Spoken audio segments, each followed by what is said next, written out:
toe. Hot topic dropping knowledge straight from Chicago. And it's our point of view, so tell me what you gon' do. Drop a line, don't be lying, trying to get with the crew. Cause we be talking them facts, exposing them fiction. Man, it's so real that we be causing some friction. Probably something you missing, ain't no need to be dissing. Just relax here and listen, because we spittin' and sippin'. The Stezo Radio Show, the Stezo Radio Show, the Stezo Radio Show, the Stezo Radio Show, the Stezo Radio Show, the Stezo Radio Show, the Stezo Radio Show.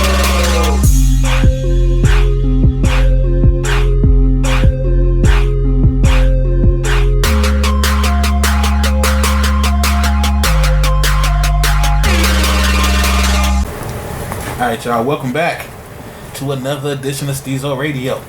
We finna bring y'all a new segment. This is top threes.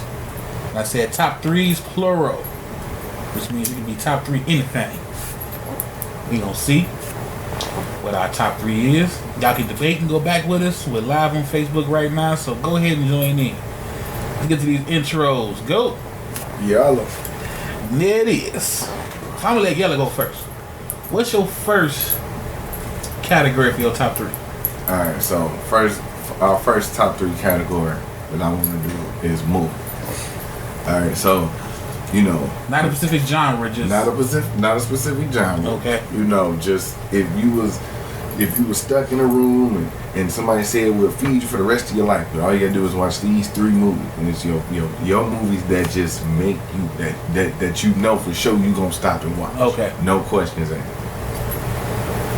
What's your first one? My first movie, like my number 3 movie of all time for me, is Ninja Turtles. The very first one. That was the most violent one too. Yeah. Ninja Turtles? That's your... They tried to kill Shredder ass. Ninja Turtles?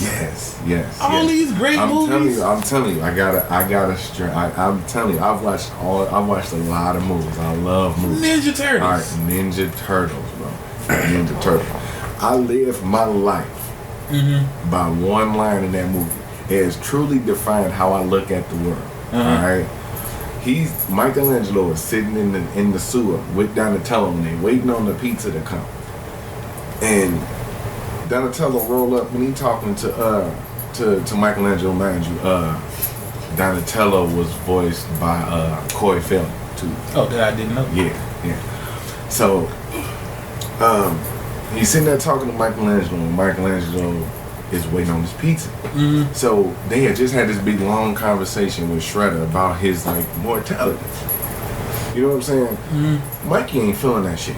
Mikey ain't trying to hear that shit. He waiting on the pizza. He ain't even trying to. You know how you feel about you know what I'm saying? You know how you feel about your parents or somebody, grandparent or whatever, thinking about their mortality.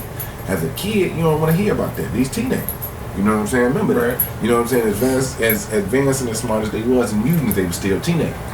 So Mikey's sitting there, he waiting on the pizza, like I said. So Donatello's talking to him, he's trying to, man, what about, you think about what Splinter said? He said, just ignore it. Pizza dude's got 30 seconds. He ain't even trying to talk to dude. So pizza guy pull up. Pizza guy got the pizza. He's standing over the sewer. He looking at the address, 122 and an 8. Right. What the hell is 122 and an 8? It's down here, dude. Guys up under the Michelangelo right up under. They exchange the money. You know what I'm saying? Pizza dude look at the money. He like, man, you short. He was like, you know what I'm saying? You gave me 12. The tab's 15. He was like, you 3 minutes late, dude.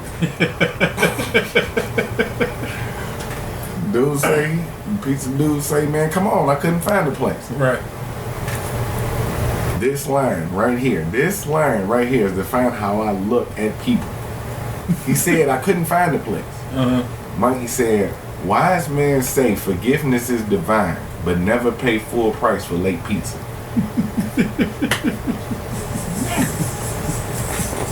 That was deep. Nigga, it was epic. The 6-7-year-old me was sitting there and I'm just like fucking amazed. That shit was cold. Looked at people just like, look, man, I can forgive you. Like, I get that. You was late. I I gave you some money. But I ain't finna just buy into your shit now, cause you fucked up. Right, it wasn't my fault. It ain't my fault. You know what I'm saying? I'm not finna go along with your fuck ups. I remember that movie. That was the first time like me and my guys got together. We little, young as hell, and my mom took us to the show to go see it. And I never forget, we was riding in the car, and we called ourselves trying to trick my mama. We started calling each other by our nicknames. You know what I'm saying? And she paid it no mind. I felt like, damn, she ain't even bite. And then she dropped us off, and she was like, all right, I'll be back in 5 hours. And I ain't putting 2 and 2 together, you know what I'm saying? Movie ain't that long. So we basically in Hyde Park, just after the movie, dog, just running around, just causing all kind of terror. Through Hyde Park. We going unsupervised kids fucking shit up. We ain't talking about the Hyde Park like it is now. Right. We stealing out the grocery stores. We fucking with cars. We messing with girls. It was crazy as hell. See? But that was like one of the best times of my life that day. But I can't put that in the top 3. That's my top 3, and that's the concept of the show. We gonna give our top 3s, and then we'll let everybody else decide. You know what I'm saying? Who had the better top 3 or whatever. Okay, my first one in the top 3 movies has to be, because I watch it over and over and over, Paid in Full. Paid in Full. It's something about Paid in Full. Yes. Even though it wasn't really reenacted the right way, certain scenes, whatever, but right. Paid in Full. Like I don't know if it's the rags to riches story. I don't know if it's because they have so much money and he was being so. I think it's because he was trying to be so fair. Yeah. Because I try to be like that. Like, man, if I'm getting it, we getting it together, I'm not going to be stingy. And that was his mindset. Like, and I always felt, how come we just can't do that? Mm-hmm. How come we can't just share the wealth with each other? Mm-hmm. You know what I'm saying? Yeah, somebody may be doing more, but we all doing it together. How come, like, why is that so hard to do? He was like, everybody gonna eat. Everybody eat, B. Yeah, and he stayed low key with it. Like I've always tried to do that too. You know what I'm saying? Like, no, I'm not gonna get the flashy or the fancy, whatever. Right. I don't want you knowing what I'm doing. He stayed low key. He really wasn't trying to shine jury wise, but everybody knew he had money to do it. Right. You know what I'm saying? Because he was the connect. Yeah. You know what I'm saying? Right. And he had no problem letting everybody eat. And then when he just transformed to the whole no. You know what I'm saying? You know what I'm saying? Ace. Mm-hmm. You know what I'm saying? Like no. We not going with that old animal. It's Ace. You know what I'm saying? Like it's like you gonna see me on this level. You know what I'm saying? I know when you was out here doing your thing, I was the dude at the laundromat, but that ain't me no more. You know what I'm saying? Get that mental out your head. This is me now. Mm-hmm. And I'ma still show you respect. You know what I'm saying? I'ma still treat you like a man. You know what I'm saying?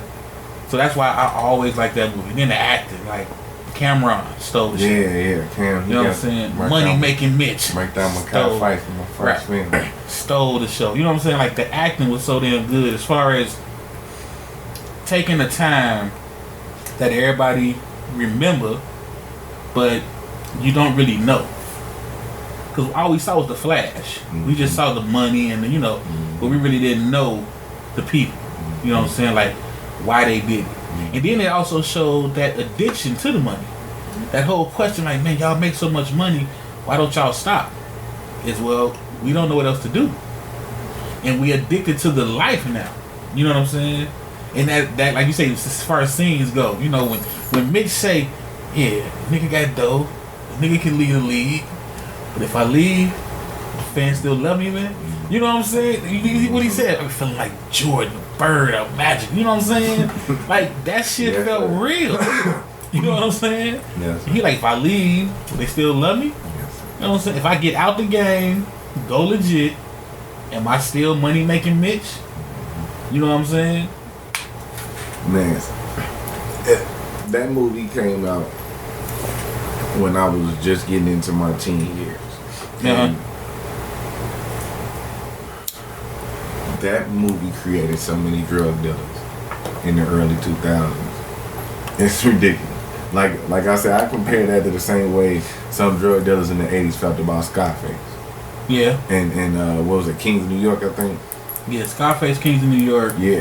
And I ain't gonna say Superfly because that was a little before all that. Yeah. But Paid in Full was that for the 2000 teenagers. You know what I'm saying? That was our shit. You know what I'm saying? Motherfuckers was walking around calling each other B for a hot second. That shit. Yeah, that New York lingo got on my damn nerve in the shadow. Yeah. Motherfucker hang the phone up saying one, I say two on purpose. But yeah, that's definitely, you know what I'm saying? That's an epic ass movie. You know what I'm saying? I'll watch that too. You know, that's one of them when you flicking through the channels, you definitely gonna stop it. Yeah. You know what I'm saying? It's got some classic ass lines and niggas like, I'm broke, baby. Yeah. He's like, I know you got some money, Mitch. He's like, I'm broke, baby. As he waving his jewelry in the motherfucking hand. And then with all that money, he still live with his mom. Like the lack of education on what to do with his money. Mm-hmm. 'Cause you know when like the scene where Ace meets Lulu. Right. And he like, but you not a drug dealer. You not all. He like, why am I not? Like he saw the other side to this game. You know what I'm saying? He seen this guy with the fancy apartment and the flashy clothes, but he was low key. You didn't know he sold drugs. You didn't know what he did, but you just didn't think it was drugs because your mindset of a drug dealer was what you saw in your neighborhood. Flashing and shit. And he did Exactly. that. He did that when it was time. Exactly. You know what I'm saying? But most of the time, like when they were sitting in a restaurant and she was like, let's just be born together. You know what I'm saying? He was trying to be chill. He was trying to get some money so he ain't gotta work in that motherfucking cleaners no more. Exactly. That's all he was on. You know what I'm saying? Like, I'm not making enough here. Right. You know? And he was still trying to keep that job and do a little bit of hustle.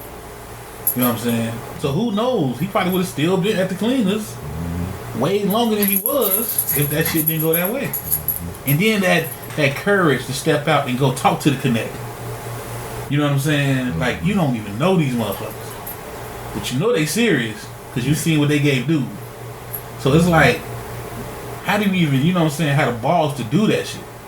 Because you got motherfuckers now that don't have the balls to just even ask they fucking supervisor for a day off work. Yeah. You know what I'm saying? Yeah. That nigga hiding drugs at work. So yeah, that's my third. All right, what's your second? All right. My number 2 is gonna be a little change of pace. Pulp Fiction. Ooh. Yeah. Alright. Yeah. I watched Pulp Fiction probably more than close to my number 1. Like literally, it's not number 2 for a reason. I watched this movie way more than I probably should have. You know what I'm saying? The actors, the characters, the way the story was told. I love stories that's told like that. I always like stories told A, B, C. Yeah. You know what I'm saying? Throw R over there. You know what I'm saying? By M. You know what I'm saying? See what happens when you do some shit like that. You know what I mean? Just like the scenes in there. You know what I'm saying? The shot of Vincent walking through the restaurant and you seeing all other people dressed as like the 60s characters and all of that shit. Yeah. You seeing them, and this is just him passing. You know what I'm saying? It's just him walking through. And he had shit. He was Walking through the fucking restaurant just like, okay, I wasn't expecting all this fucking shit. You know what I'm saying? It was high as fuck. Yeah, I would get that a classic title. Yeah. I would get that a classic title because that's one of my favorites too. So Pulp Fiction. So it gave you a glimpse of what putting a bunch of stars together fluidly looks like. Would you consider all of them stars at the time though? Because I was talking to somebody about that because that was like the rebirth of John Travolta. Samuel L. Jackson was Samuel, but I wouldn't say he was a star. And then like Ving Rhames, he wasn't a star, he was known. And then what's her name? Uma Thurman. Yeah, Uma Thurman. Were they like, you know, like stars? This movie was what created whatever their careers ended up being. Right. I agree. Everybody's career trajectory went up. Depending on if it went down after that, whatever. But for a long time, their career trajectory went up based on that movie alone. because it was all great roles. And it put Tarantino on the map. On the map. Right. Tarantino, one of my favorite directors. Mine too. Of all time. I know it's a lot that he make a lot of movies. You know what I'm saying? There's been a lot of controversy. Motherfuckers don't like him writing the nigga. You know what I'm saying? Writing nigga in the man. Look, if a white person can write nigga so well, he do it very well. Yeah, damn it. He does it artistically. It's an interview with him with Sway. If y'all want to go watch that shit, it's really good. He explained all that shit. He put it very artistically, talking about it around the time that Django came, which is another awesome ass. Yeah, I like that one. You know what I'm saying? But Pulp Fiction, motherfucking, goddamn, say what again, motherfucker? Say what again? I did it. I double That shit right there.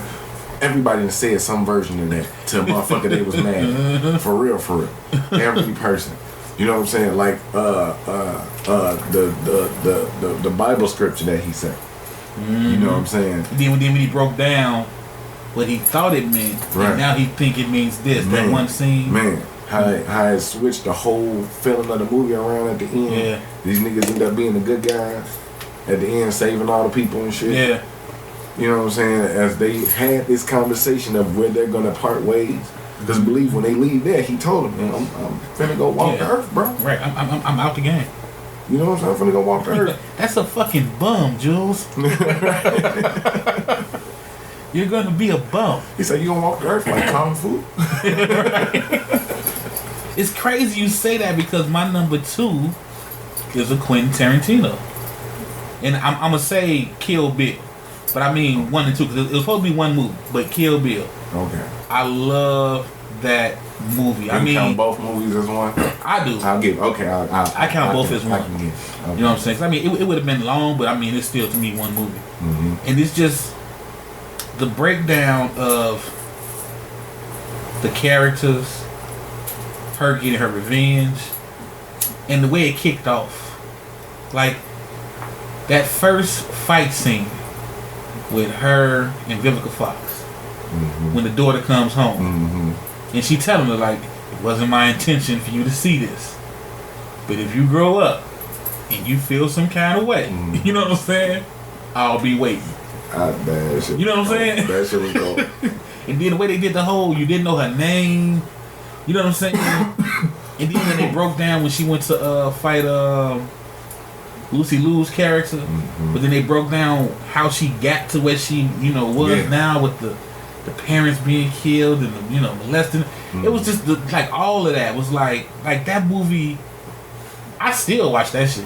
You know what I'm saying? I watch it at least once a month. You know what I'm saying? And that like Pulp Fiction made me a fan of Tarantino, which made me go look at his other works, Reservoir Dogs, and there was another one, I think it was called Sea of Love. No, True Romance with Christian Slater. You know what I'm saying? Another one. So I watched all this other stuff like, oh, okay. And then it let me see his growth. True Romance, Reservoir Dogs, Pulp Fiction. Forgot what came after Pulp Fiction. I want to say Kill Bill. I think Dust Till Dawn. Yeah, I think you're right. And I like that one too. Yeah. You know what I'm saying? Yeah. But it's like you see his progression up to the Django. Dude, we could have did a whole top 3 motherfucking. Because Inglourious Basterds is that's one of my favorites. But it wouldn't make my top 3 list. But it showed the growth. You know what I'm saying, of him. Like I'm not gonna lie. If Pulp Fiction was never made, Reservoir Dogs would probably be number 2. Yeah, because that was actually good. Yeah. But I don't know. Sometimes I feel like Reservoir Dogs was the part 1 to Pulp Fiction. It's in the same universe. Yeah. Like Quentin Tarantino was probably the first dude to like really make and like create his own universe like that, like where it was a bunch of successful movies. It might not have been as successful as like Marvel or shit like that. Right. But his universe was definitely connected. And it made me one thing it did. And it only did this because of the beef that he had with Spike at the time. It made me think Spike Lee got such a backlash because he kept using the same actors. But then I'm seeing Quentin Tarantino was working. He did the same damn thing. Never got the backlash. You know what I'm saying?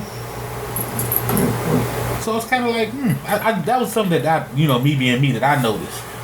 'Cause like I said, I didn't see his previous work, but shit, he had Samuel L. Jackson in True Romance. Mm-hmm. You know what I'm saying? Mm-hmm. He had damn near, I don't want to say the whole cast, but when you look at Reservoir Dogs and then you look at Pulp Fiction, you seeing some of the same, if not all the same faces, just in different roles. And then you had the same people that showed up in Kill Bill.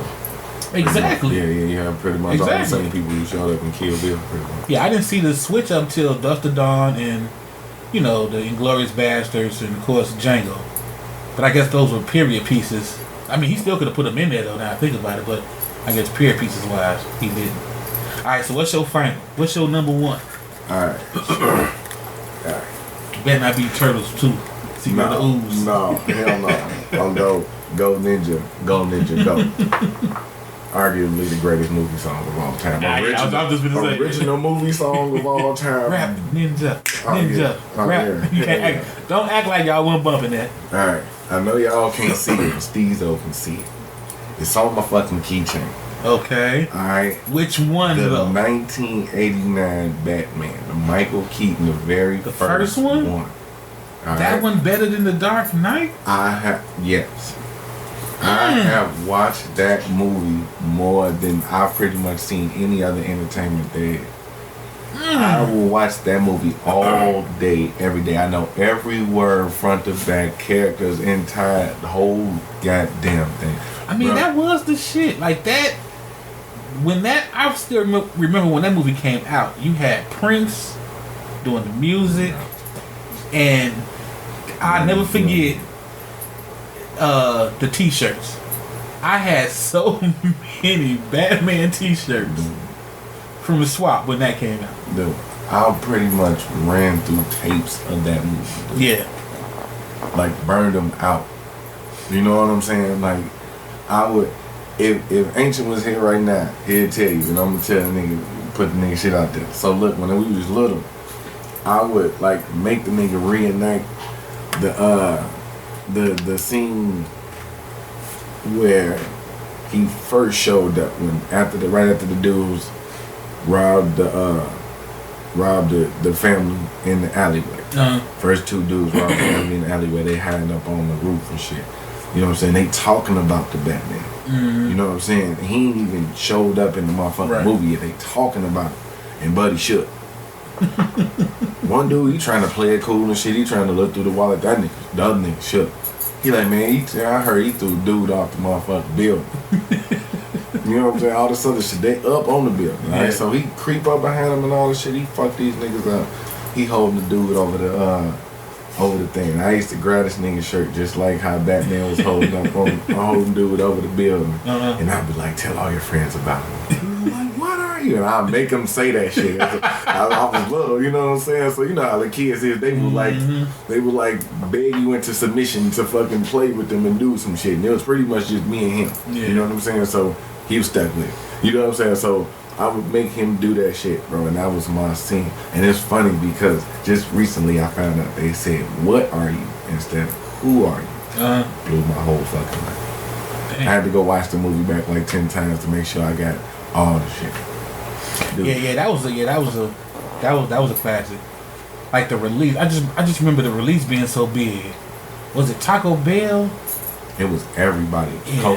It was Coca-Cola. Oh, was it McDonald's? They had the fucking Batman burgers, and that was a big ass release. And then Jack Nicholson, he killed it.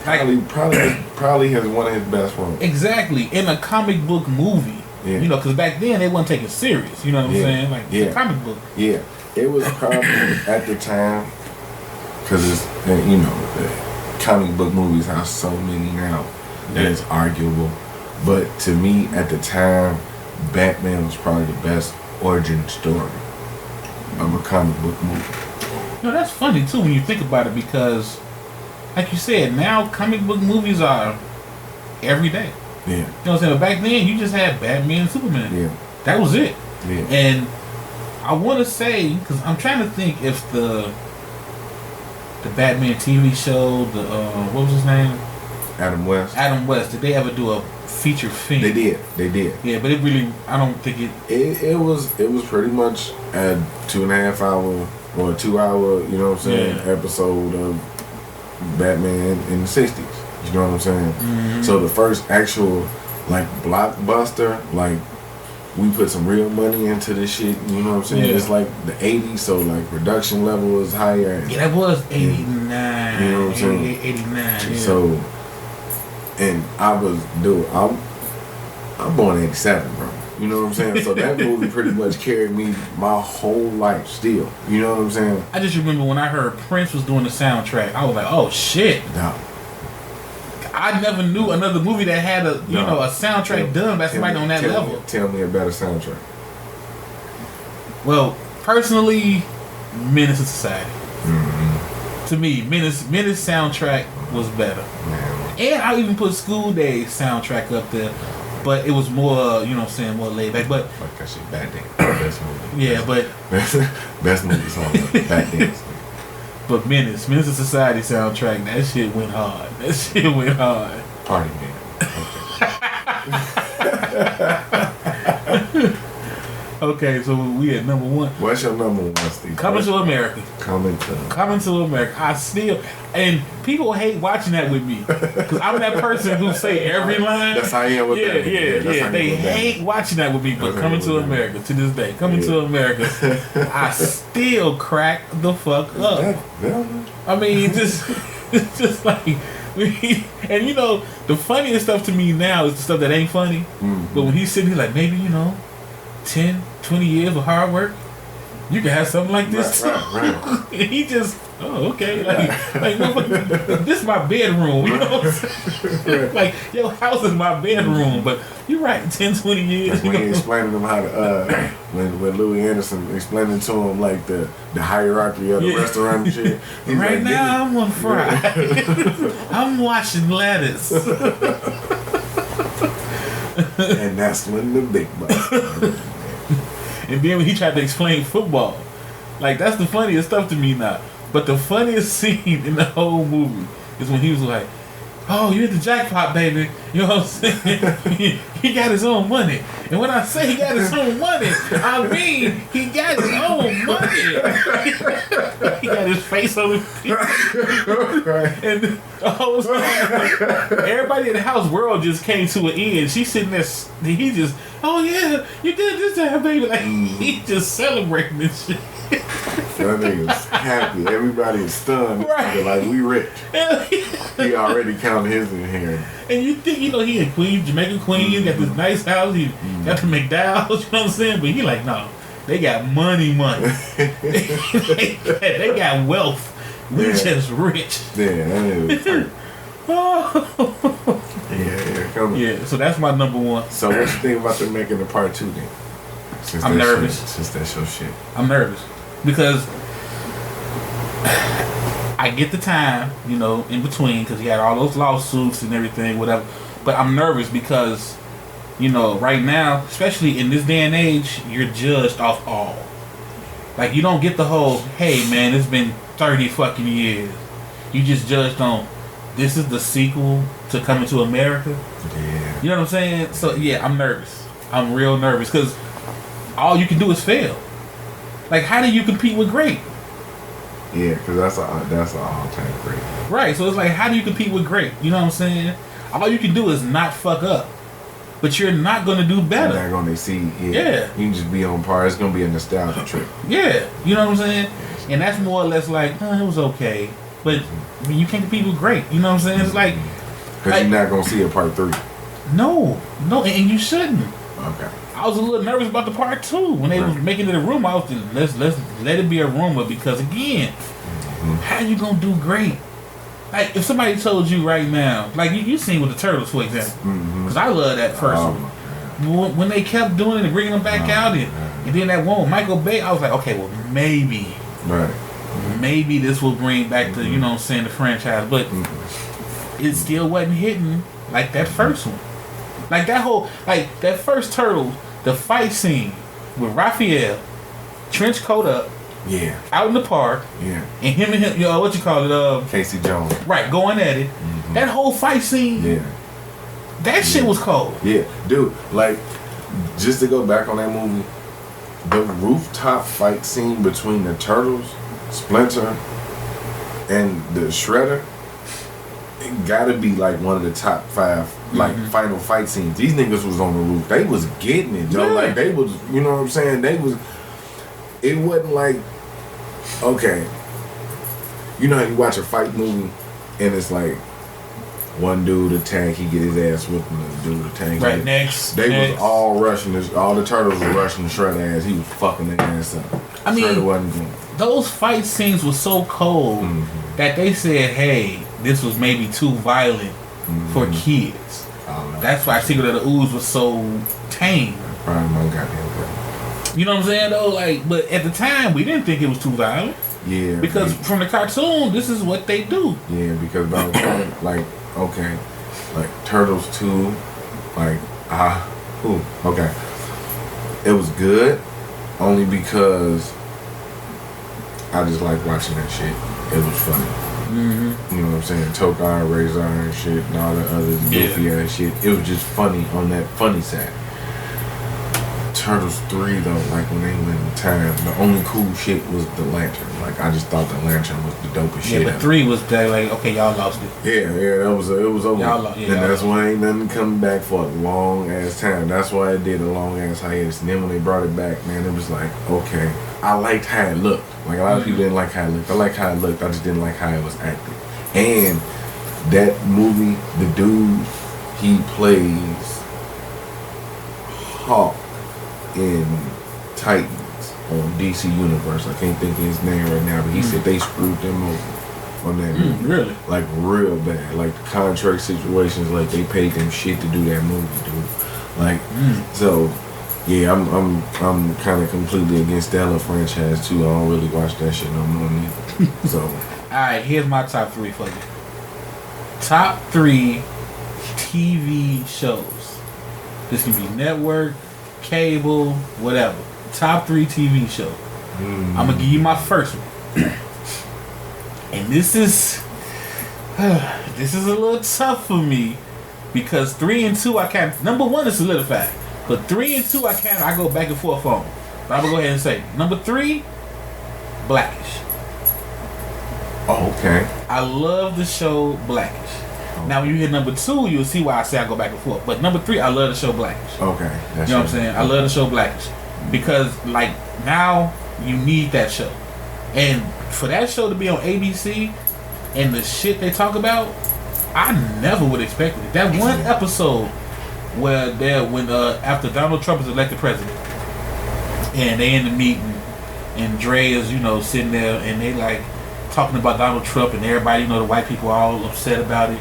And they look at Dre like, why are you laughing? You know what I'm saying? This is serious. You don't care? And he breaks down this whole history of Black America and this country. Like that episode alone, you know, I can go to the Juneteenth episode as another one. Yeah. I can go to that tribute to Prince as another one. Like that show. What's the episode where they was like the colorism episode? Yeah, colorism episode. I mean, like they hitting some topics. Yeah, they hitting some real topics. That's like in the black in the black community though. Like they not reaching out. Like, okay, some black shows show black awareness by trying to reach out and attack other people. Yeah. Or reach out to tell other people how they wrong. Blackish kind of reach inward. Blackish make you reach inward. Yeah. I noticed that. I ain't really watched too many episodes, but all the episodes I've watched have been good. You know what I'm saying? I can agree with that. You know what I'm saying? But they make you reach inward as a black person. Really look at how you approach not only other people as a black person, but how you approach yourself. On an everyday basis, not just on a this year basis or this age basis. Like when there was one episode, and it was of course it's a comedy show, but when Pops hit retirement age, and they start breaking down like, who else you know, black man hit this age? Dude, I had to look around my family like, shit, he right. Never thought about that though. You know what I'm saying? But he was fucking right. It ain't that many. Shit, that don't have money. That's not celebrities, you know what I'm saying? And even in that area, they dropping. Yeah. You know what I'm saying? With money. Yeah. With fame, with notoriety, they drop Yeah, it. because if you think about who playing that character, Mm-hmm. you know what I'm saying?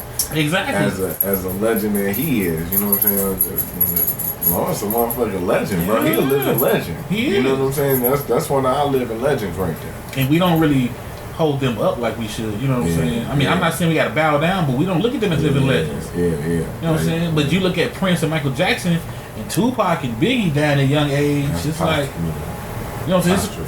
Yeah, it's like we kind of used to it. You know what I'm saying? Yeah, but that's because unfortunately we go so young like that. You know what I'm saying? Exactly. Exactly. Yeah. So yeah, Blackish is my first on my. You know, Okay. what's your first one? All right, my first one. It's gonna be kind of weird, I know, but this was the first show that I came home every day to watch, and it was when I was little, and it's Mighty Morphin Power Rangers. You got a theme. Motherfucking shit. I know, 'cause I mean, I grew up in that era. You know what I'm saying? I grew up in like the cartoon era and shit like that. So when you say shows, like that show, I can remember coming home from school to watch that show. You know what I'm saying? And that'd be the show that I watched while I did homework. You know what I'm saying? So that was my shit. So it had an imprint on you. It was the storytelling. It was the evolution of like how these kids went from being young, and you know what I'm saying? It's like the responsibility of being a teenager and growing up and making decisions, you know what I'm saying? Because you out here, he gave him them powers and he put them out there. You know what I'm saying? And he allowed them to make the decisions that they made with it. Dude, think about it, man. A bunch of teenagers with superpowers, I just ran off and did some old stupid shit first. First thing I would have did would have been like trying to throw a rock through the motherfucking get them ozone or some shit. Or getting back at anybody who bullied you ever in life. Hell yeah, right. I could turn into a superhero at any minute. I could morph into the fucking like strongest person on the fucking planet right now. Yeah. Let me ask you, because you said Power Rangers, because I think you probably understand how I feel about Coming to America 2. When you heard they were making the movie, did you have that cringe moment like I got with Coming to America 2? I did. Yeah. And I'm probably in a small percentage that actually liked it. You liked it? Yeah. I liked it. I wish they would have came back with it. It was some like production issue. But dude, that show, the Power Rangers show, came from like one of those Japanese shows that's just like that, like Voltron or some shit like that.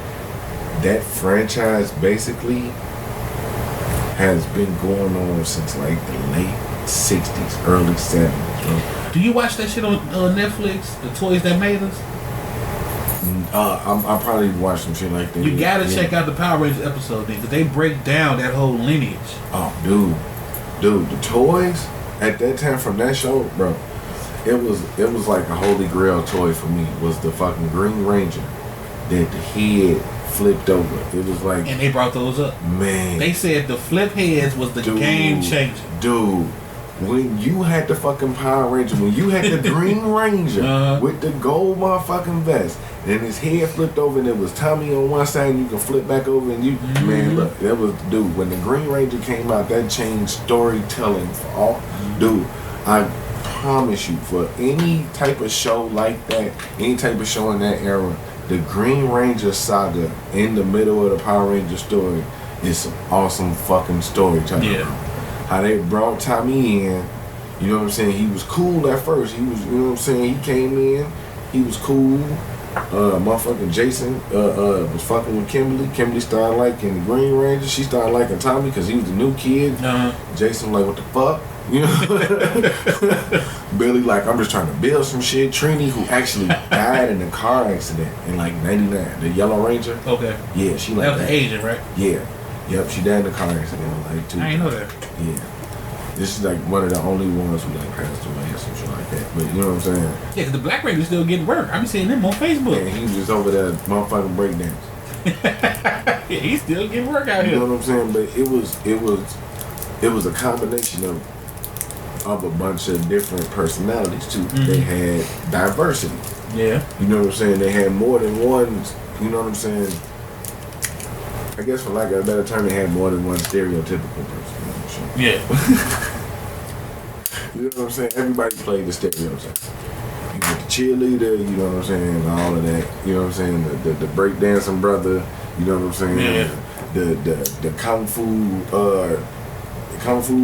Asian girl, the smart kid, the jock, and he was the leader. And he was the leader. Yeah. You know what I'm saying? And here come the bad boy who the cheerleader started liking, and that's the motherfucking Green Ranger. Nigga, the flip head Green Ranger. Trust me. Yes, I'm gonna go watch that. Okay, my number 2, and again, like I said, this is why 3 and 2 is a toss-up. My number 2 is Martin. The Martin show changed me.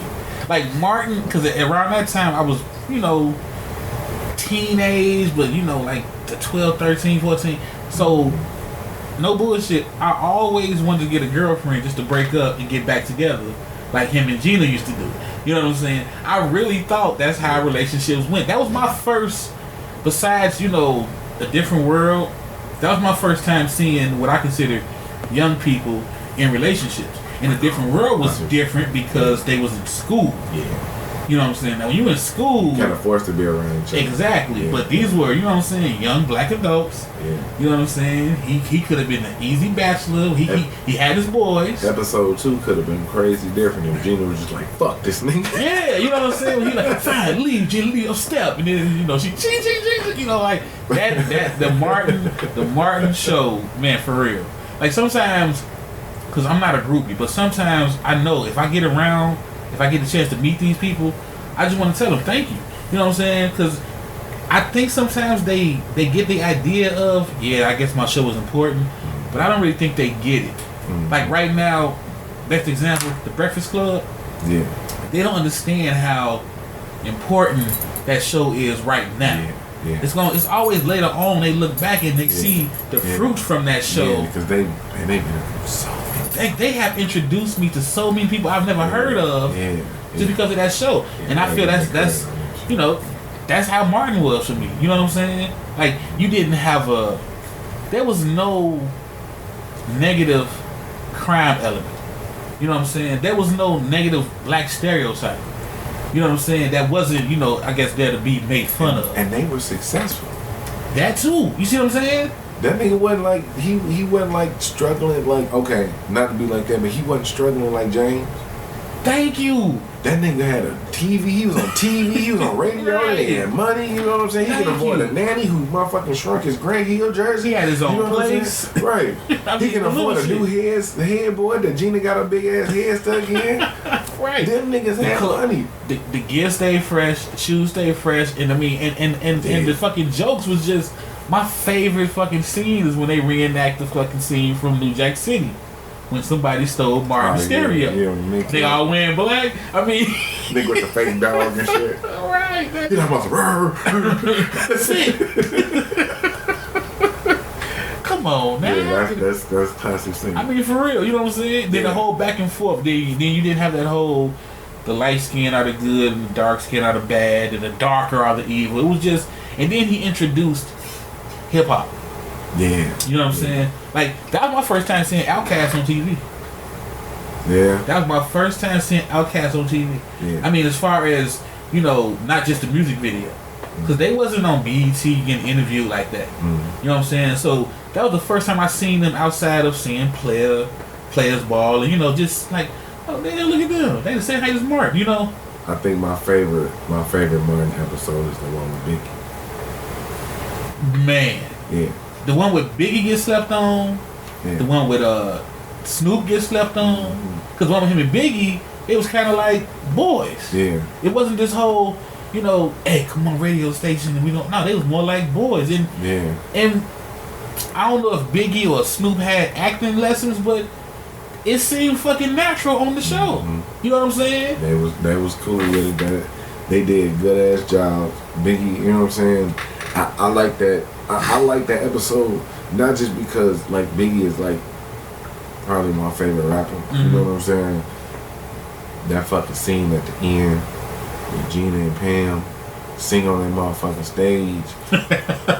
When motherfucker, I think Pam came out motherfucking singing Stephanie Mills or some shit like. Oh I'm dead.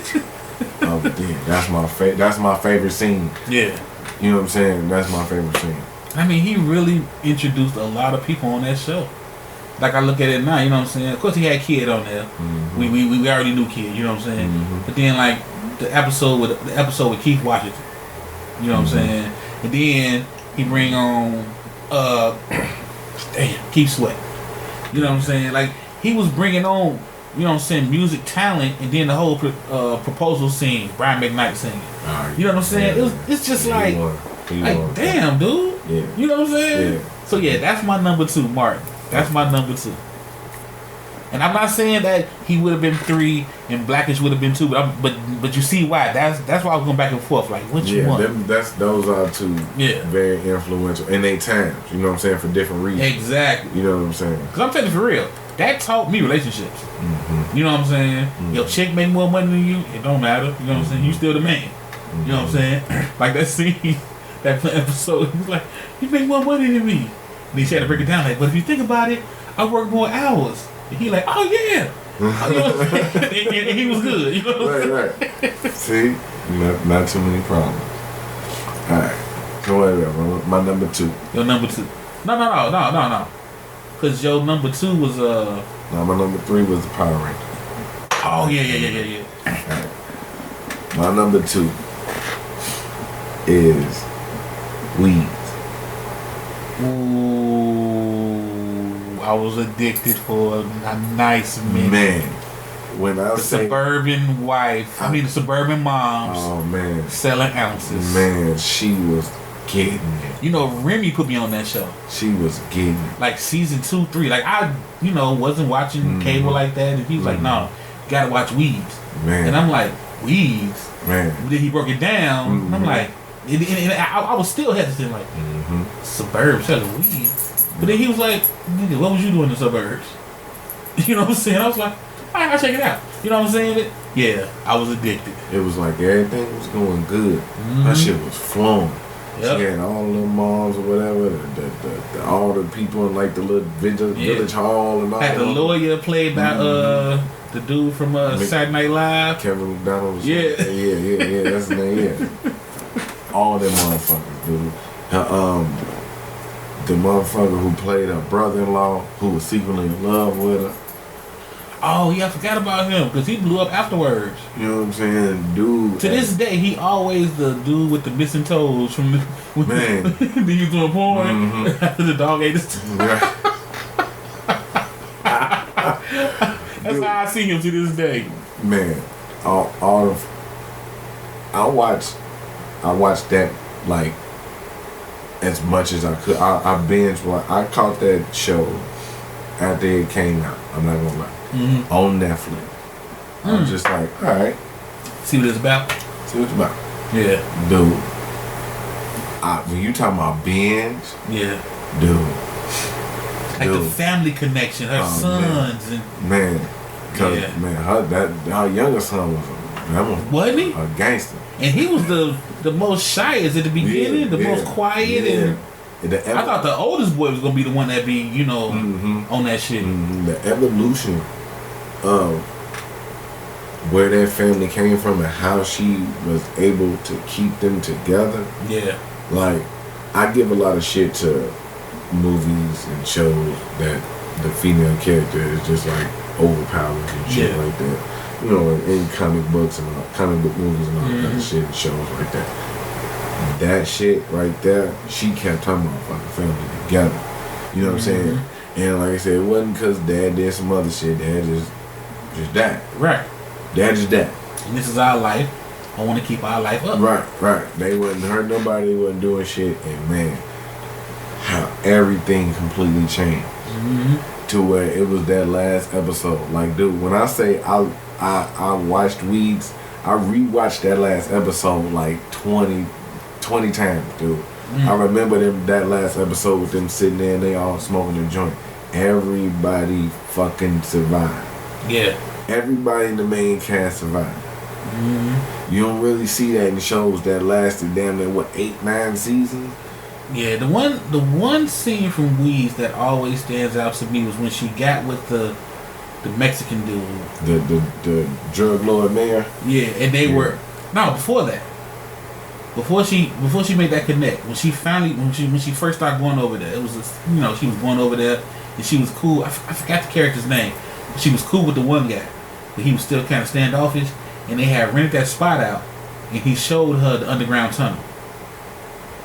Do you remember that? Oh yeah, the very first dude she got. Yeah, when they showed the underground tunnel, that was the first time that they showed the world how the drugs was getting over there. Because we had heard those stories, you know what I'm saying? We know rumors about that shit. Show motherfucker how that shit could really work. Yeah, but they showed it, and it was like, just as easy. Yeah. You know what I'm saying? Just as easy to go underneath that fucking borderline and bring this shit in. Because before that, we heard about the old couple who had a house. I forgot what it was. They had a house and they was tunneling the shit through there. Big enough to bring trucks through. So when they put that on that show, I was like, ooh, y'all brave.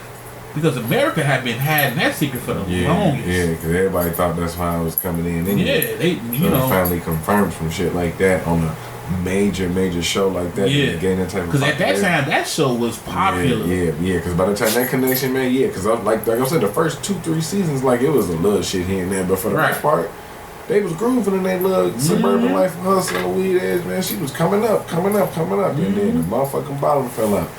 The boy murked the motherfucker, you know what I'm saying? Found out her oldest boy wasn't the son. Remember he found out that the dad wasn't his father? Yeah. I thought he was going to go the deep end. Yeah. I thought he was going to go dark. Little man. Yeah, just go dark and be like, you know what I'm saying, fuck this, I'm out. Because he was at age. Yeah, he tried too. He fucked with the girl. He tried. You know what I'm saying? We out here with the deaf girl. Yeah, you know what I'm saying? So I figured he's finna lead y'all. Yeah, that's my number 2, man. That was a newer addition. You know what I'm saying? To my number 2. Yeah, that's my man. Yeah, I'll probably just thinking about it, I'll probably go rewatch that shit. Now my number 1. Everybody probably that know me already know my number 1 is The Wire. I have not seen a show. The only show that come close to The Wire is The Shield. I got on The Shield late as fuck, but The Wire. I don't think another show showed realness like The Wire. Now I get they had to, do some extra shit, but they kept it like The Wire season 1. Oh my fucking goodness. Season 2, like the real fans know, but it did show the product coming in. But season 3 came back. The Wire, oh my goodness. Name me another show. That's why I hated Power so much. Because people started comparing it to The Wire, and I felt it disrespectful. But I do like Power. I mean, but I'm like, don't compare it to The Wire. I mean, they broke that shit down from the street level, the police level, the reporting level, the fucking distribution level, which was season 2, to the government level when they start talking about the mayor election and all that shit. They show all that shit, into the population level of, we finna shut this shit down over here to rebuild and get y'all out of it. Like, they showed all that shit. You know what I'm saying? They showed gentrification. You know what I'm saying? They showed all that shit in this fucking show. That show was so, like, I know Sopranos get all the awards, but to me, The Wire was way better. Is what I'm saying? Is on the part I'm not better? Man, way better than Sopranos. I've seen episodes of The Wire here and there. I wasn't like, I probably haven't seen it front to back like that. But I definitely liked it. You know what I'm saying? I definitely liked it, and it was a contribution in a different way, man. Because from what I've seen as far as The Wire go, you know what I'm saying, I probably didn't watch it because probably not having cable or some shit like that. You know what I'm saying? But and that was like one of the first shows that was just carried by just young black men, just black male actors. You know what I'm saying? Like, for the long, dude, do you understand how I felt when I found out Idris Elba wasn't American? When I heard him talk with that British accent, I felt deceived. I felt lied to, because he pulled out String of Bells so real. Like, I was like, wait, that's not your natural tongue? And like, they gave you a lot of dudes that continued to have good careers. Wallace. Yeah. Michael B. Jordan. He died in season 1, but to this day, he's always Wallace. String, where's Wallace? Where's Wallace? String, like, dude, that show, oh my goodness. That was the first show that we used to be like, oh shit, it come on Sunday, we can watch it Saturday at midnight, and we made sure we watched it Saturday at midnight just to see it early. That was the first show. That was the first show that made me cancel my HBO. And I only got it again when it came back. You see what I'm saying? I will pay for HBO just for The Wire, and then the last episode, cut that shit the fuck off. Cut that shit the fuck off. No more HBO. I don't care what else you got to show me. And HBO had shit, but I didn't care. You ain't had no new wires? Okay, fine. I'm good. I'm good. That shit over with. Yeah, that was. Yeah, that is definitely. Yeah, that's my number one. Definitely up there. I know it's a lot of people. I know a lot of people who love that show. Like my cousin bought me the box set, and when I tell you that was like one of the best fucking kills, I still got the box set. So it's in good shape and everything. Yeah. The whole box is still ain't no wrinkles, ain't no dents. That fucking matter of fact, that box set is right around my other movies. You know, right, it's off on its own thing. It's separated. That box set is its own thing. I feel you on that. Oh my goodness. Way down in the hole, damn it. Way down in the hole. I feel you on that. What's your number one? Alright, my number one, my all-time greatest show, The Sons of Anarchy. Ooh, yeah.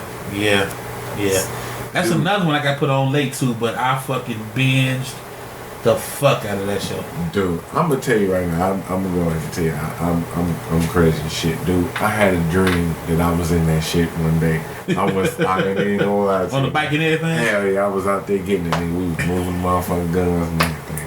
I woke up and what the fuck? It was looking. I watched that shit so fucking much. And that was my shit. The way that the show started off in the first season was cool because it was like an introduction. It was an awesome first season. Let me tell you how I was put on the show.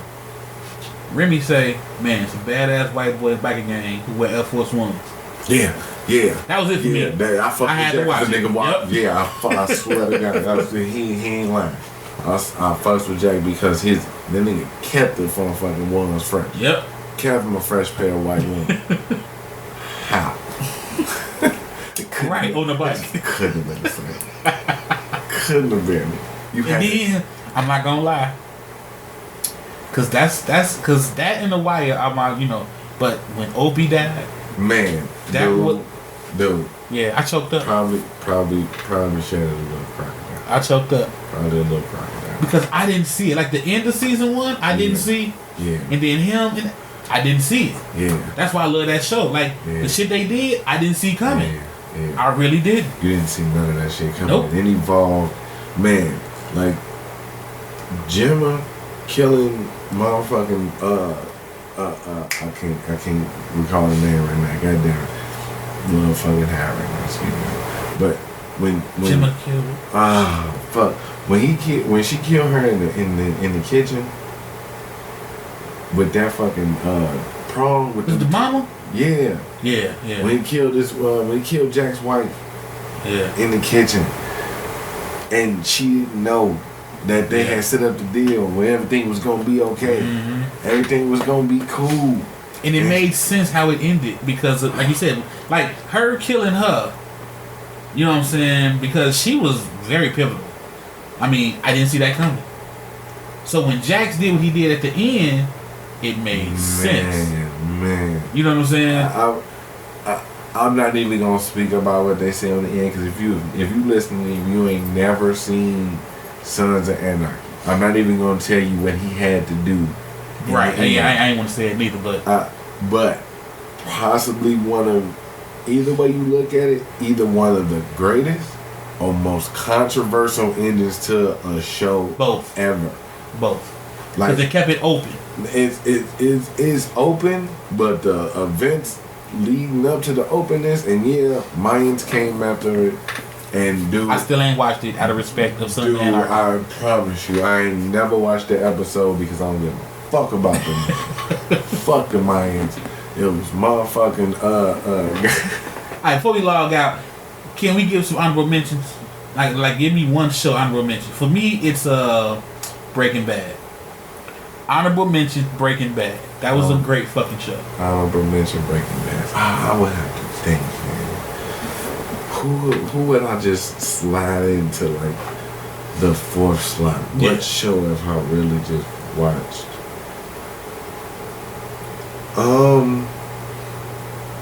As far as show, I'm gonna put a new one in. What's that?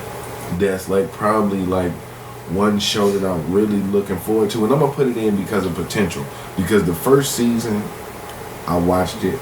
It was probably the most innovative show that I've ever seen. What's that? Doom Squad. Doom Patrol. I'm sorry, Doom Patrol. Okay. It's on DC Universe. All right. Doom Patrol is probably the most creatively written show I've ever seen. Go watch it. I ain't gonna spoil none of it. It's called Doom Squad. Doom Patrol. Doom Patrol. Like I said, I'm a little fried. Doom Patrol. Okay. Doom Patrol. On DC Universe. If you're listening, go check that shit out. Is it DC? Ooh. It's dude. Is it DC or is it good? It's now see DC Universe is different. Okay. Because DC Universe is like the app, they can put different kind of shit on there. It's a little darker. Like Titans is good too. I like Titans. But Doom Patrol, like I said, it's probably the most creative show I've seen. You know what I'm saying? It's probably Doom Patrol. I have to check that out. But yeah, I gotta give Breaking Bad an honorable mention. And you know what? I give Dexter Dexter an was honorable good. mention. Dexter was good. I give Dexter honorable mention. Dexter was good too. Oh, and the Shield. Like I said, the Shield, but Dexter was, Dexter was my shit. I think, do I have any more honorable mentions? That's not the regular. I'm not gonna say Cosby Show, a different word on it, but that's probably it for me as far as honorable mentions. As far as TV shows go, you know what I'm saying? Because it's like I wouldn't buy the collection of the Cosby Show, but I would buy the collection of Dexter. I would buy the collection of Breaking Bad. I got the collection of The Wire, and of course Martin. Oh hell yeah, I got the collection of that shit. You know what I'm saying? And then Blackish, they still going, so yeah. I don't know, man. In my history of watching shows, a lot of the shows that I've watched always seem to end, man. Like I watched plenty of shows. Like a lot of my favorite shows always had like one season. Like yeah, I got a bunch of those too. Like it was thanks to Fox. Fuck you, Fox. Remember, real quick before we wrap up. Remember when they had the writer's block? Remember they had the writer's strike a couple years ago on TV, and then it was like they was just cranking out little shows here and there that made it like that. All right, it was one show, and I can't remember the name off top of it. It was like Pushing Daisies or something like that. Pushing Daisies. But the premise was, I don't know if you remember it, but Buddy's girlfriend died. And he do some way bake a cake. Like he like a baker or some shit. And like he able to bring her back alive. But it was like for every 60 seconds she was alive, somebody else would die. Oh damn. You know what I'm saying? And he was like sacrificing his love and having her around. And it was like motherfuckers was just dropping dead. Because we live on Facebook. Keisha said, what about Raising Dion? You watch that yet? No. I liked it. Now I'm gonna be real petty. The kid in the first 4 episodes that on that show, he got on my damn nerve. He can't act. You know what I'm saying? But Raising Dion is basically a single mother who has to raise a child with superhero powers, and they're black. Oh, okay, no. It's the Michael B. Jordan show. He's the father, and he died, but it's just them two. It was good. I ain't gonna lie. I ain't had a chance to watch it. I'll go check it. I'm still waiting to find out if Netflix gonna bring it back for season 2, because the way it ended was crazy. It was a great ending. You know what I'm saying? I didn't see it coming. It was a great ending, but I want that show to keep going. You know what I'm saying? Because that show got some legs. Raising Dion was good, and that child actor, he got better. You know what I'm saying? He got a lot better towards the end of the season. So you give him time to mature. Exactly. But those first 3, just like he was really real raw. It was sketchy. Yeah. Because by him being the fucking, you know what I'm saying, focal point, it was like you're watching him and it's like, dude, I don't know, because you don't want to critique a child, you know what I'm saying, but it was like, dude, you ain't that good at this acting thing.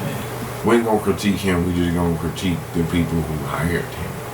Exactly. Yeah, but continue to be. he ended up fitting the role, though. To me, he fit the role, and that is a good show. I'm trying to think though, because Netflix shows or Hulu shows, because Hulu had a show based off that cartoon Recess. Mm-hmm. I forgot the name of it, but they only did like one season, and I love that show. But they only did one season. It's been about 5 years, and it ain't coming back. You know what I'm saying? Right. But that show was good as hell. I forgot the name of it because it was like the kids was cussing. You know what I'm saying? It was like, damn. Dude, it was a show last year on USA called Damnation. Damnation. That sounds familiar. It was on for one season. Okay. Fucking shit. I liked it. It was based in like Middle America, Iowa in like the 1928s. Mm-hmm. You know what I'm saying? Like 1928, 1929. You know what I'm saying? Around the Depression, like whatever. You know what I'm saying? It's like type of shit like that. And it was like, it's like a blend of time where you see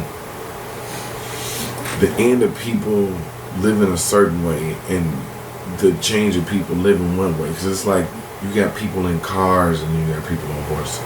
You got people, you know what I'm saying, in the town who living in the hotels and you know what I'm saying.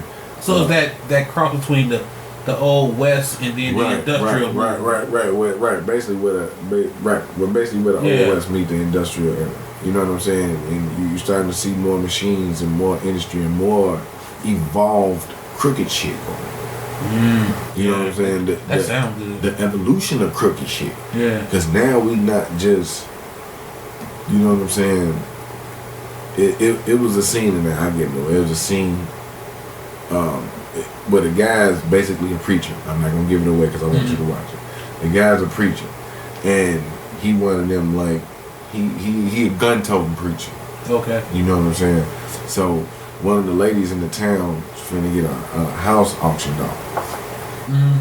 You know what I'm saying? So he pretty much walks up while everybody auctioning off her shit, and he walks up and he's like distracting the auction dude. His wife walked up behind the auction dude and pretty much like stuck a little gun in his back. Pretty much told him like, look, the next auction finna be everything. You finna sell it for like a penny or like, you know what I'm saying, some ridiculous ass amount back to the owner.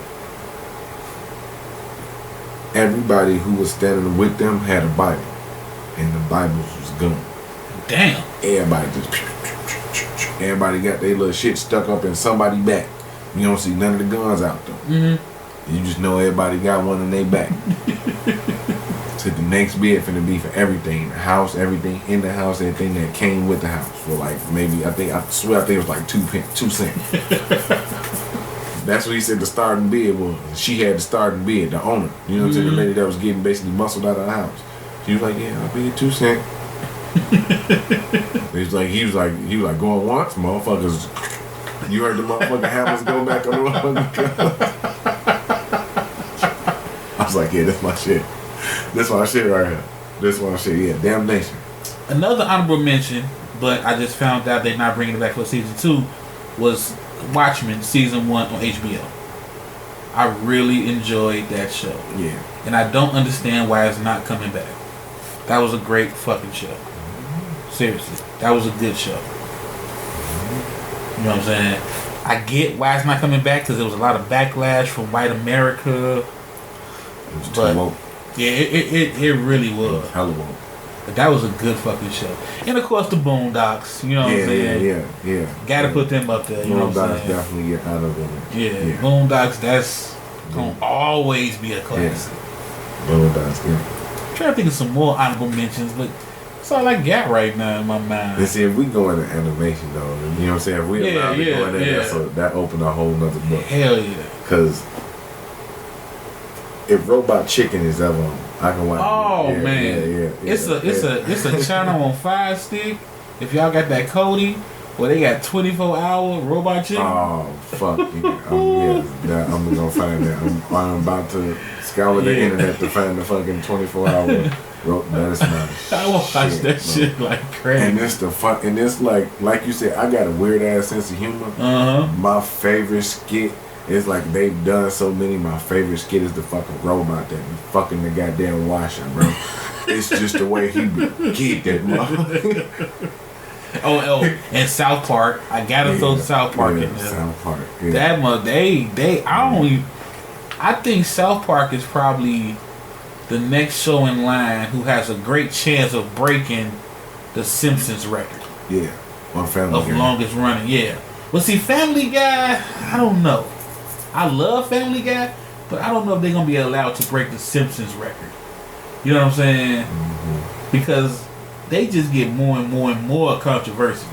South Park has figured out how to do controversy and comedy. They be mocking the controversy. Yeah. You know what I'm saying? Yeah, you can't get mad at motherfucker mocking some shit that somebody else is y'all already talking about the shit. We just going right. Yeah. So once you get off that religious thing they was on for a minute, they just mock, like you said, mock the controversy. And South Park was innovators in animation too, with the construction paper cutouts and like the time they put into that shit. Yeah. Thank you. Matt Stone and Trey Parker snapped.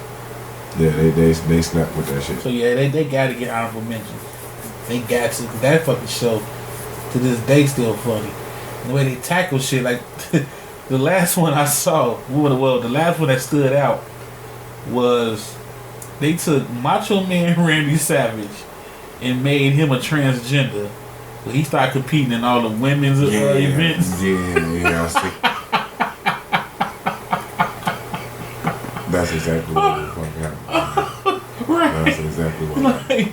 Like they just took that moment to show you, like, hey, if y'all keep this up, right, this is what's going to happen.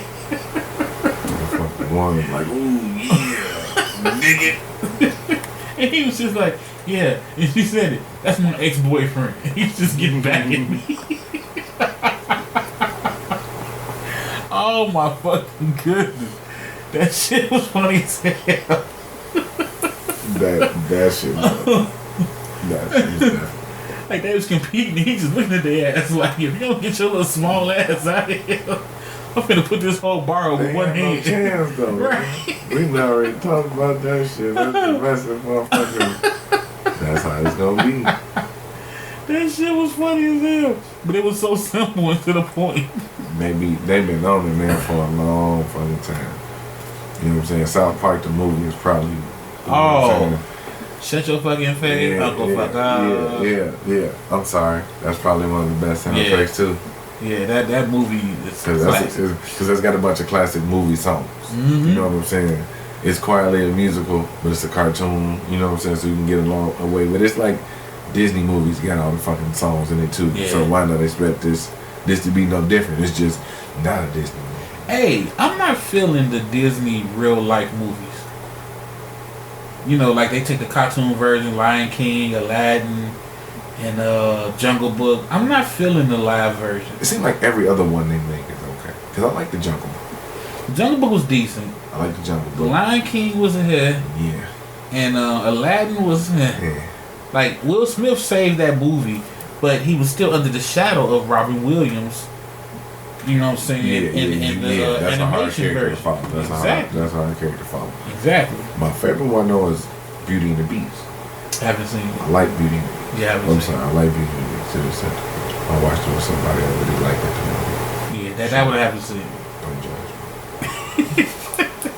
Yeah, it was good. And as bad as I don't want to give a girl from Twilight no credit. Because I said, she was in that one? Yeah. It's like, is that the Maleficent? I mean, the wolves, the huntsman, and all that. Yeah. It's the okay. I haven't seen it. And she was in there, and she played Belle, and she did pretty good to me. Yeah. You know, it wasn't. Let me check it out. It wasn't like watching paint dry on the wall in most movies. You know what I'm saying? With her in it.